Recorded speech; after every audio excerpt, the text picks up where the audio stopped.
Hey. So, hi, educators. And today we are on day 24 of 30 days going live.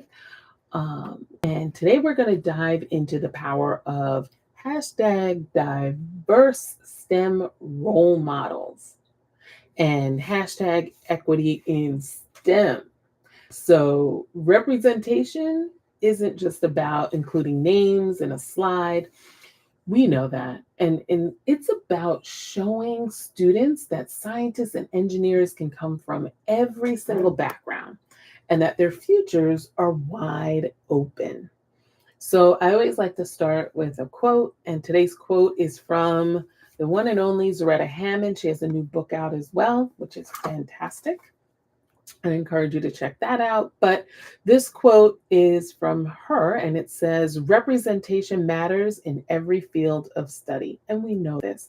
But I want to also add a kind of a bonus quote. And this one is coming from my book because at my book, Equity Builds Expertise, which is the book from which the idea and the impetus for creating the equitable grading and STEM planner came from. So the planner is based off of chapter 8, but the topic for today kind of digs into what we are discussing or what I discuss in the book in chapter 7, more access for more students. And this is a quote because I'm a big Star Trek fan. I don't know how many of you out there are, but those who know me know that I am a Star Trek fan. And don't ask me which one is my favorite. I pretty much like them all. The newer Star Treks, and I have to admit, they are doing a pretty good job with several of them. So, anyway, that's a whole other show. But in this chapter, at the beginning of it, I get to quote Michelle Nichols, who played the communications officer, Ahura, Nyota Ahura. So her quote says, "Science is not a boys' game, it's not a girls' game, it's everyone's game. It's about where we are and where we are going." So strategy 7 is all about creating pathways for diversity. And I'm just going to read a little excerpt from this book because it fits and it is so timely with our day 24 diverse STEM role models as our topic for equitable grading. So I was 46 when I learned about the Black NASA computers. I often wonder what it would be like if physics classes or computer science classes included Mary Jackson, Katherine Johnson, and Dorothy Vaughan throughout their curriculum. When we talk about more access for more students, it's important to talk about how we're going to define access. When I talk about access, I'm thinking of it as it pertains to ensuring opportunities and aptitude for success. This is where we as teachers make sure we are teaching with the rigor and with the engagement necessary so all our students have the assured ability to be successful no matter what program or field of study they decide to pursue. It comes down to how do you, meaning us as teachers, as a gatekeeper, assess learning? How do you encourage and assess growth? How are you creating experiences within your classroom that ensure content is being retained and understood at the deepest level possible? So that is from Equity Builds Expertise, 9 strategies for STEM teachers to reach all students. And that's strategy 7, create pathways for diversity. And that aligns very well with day 24 and our equitable grading planner. And your reflection prompt for today that I want you to think about is, do your lessons reflect the diversity of the STEM world, past and present? Do your students see scientists who look like them or who share similar journeys? In the book, I talk about my pathway to STEM, and part of my pathway to STEM, the reason why it was so disjointed and didn't happen until much later in my life, was because of this lack of self efficacy and the belief that I can do it. Partly because I did not see anyone who looked like me doing what I wanted to do, which was marine biology.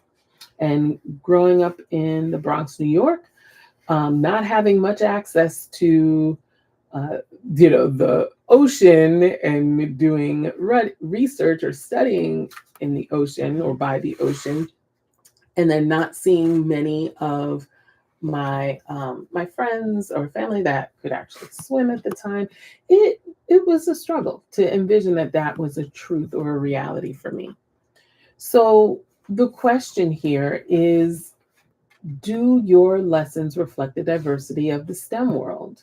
And when we talk about past and present being what you should be thinking about, it may require doing a little additional research on your part to dig up the past, because we all know that the stories that we are told in history and the stories that sometimes are presented in the books are not the complete story, or they're the story based off of a single or dominant perspective and viewpoint.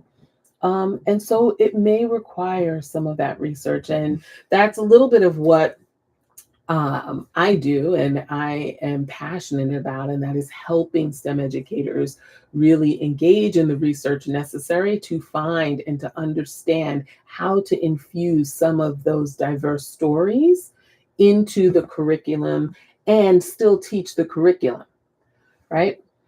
I have to admit that this was something that I know many, including myself, grapple with, right? Because we think about during Black History Month when it is time to talk about George Washington Carver or some of the other inventors, right, of the time, as a way to infuse diversity into STEM or diversity into science education.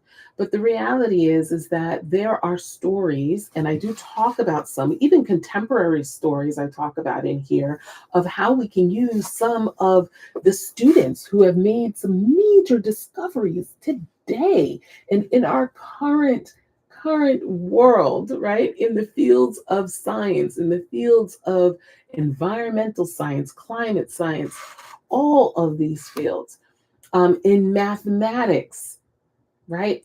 We can start to highlight some of those stories and have students learn the content through them. So, what I would love as an action step for you to do is to choose an upcoming lesson and intentionally include at least one diverse STEM role model, right? Pair their biography with the concept you are currently teaching.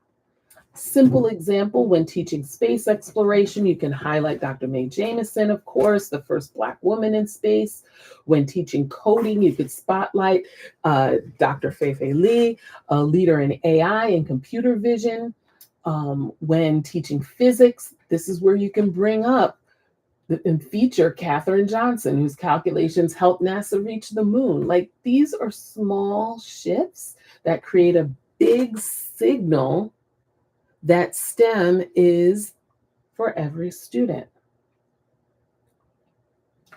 One teacher told me that they introduced Dr. Maria Molina when teaching about the ozone layer. And students were amazed to learn that a Mexican scientist's work won a Nobel Prize and actually helped to protect the planet. Those are the stories that make science real, that make science possible. So when students see themselves and see role models that they can relate to, they actually begin to imagine themselves in those roles.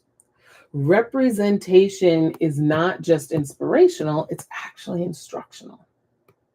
It shows students where persistence and brilliance can take them. It also can show them where some of the glorious mistakes that scientists have made. It shows them where making mistakes can actually lead to lessons that can teach them to find the answer to some important solutions, some important problems in the world.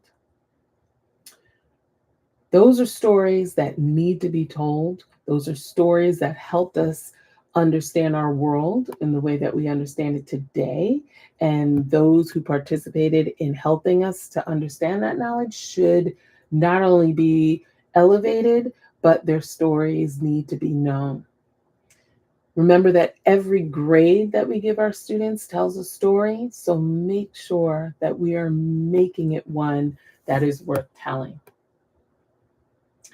All right. I was 30 seconds over tonight, but I had to get a lot in there. All right. See you tomorrow for day 25 of 30 days going live. Have a great evening.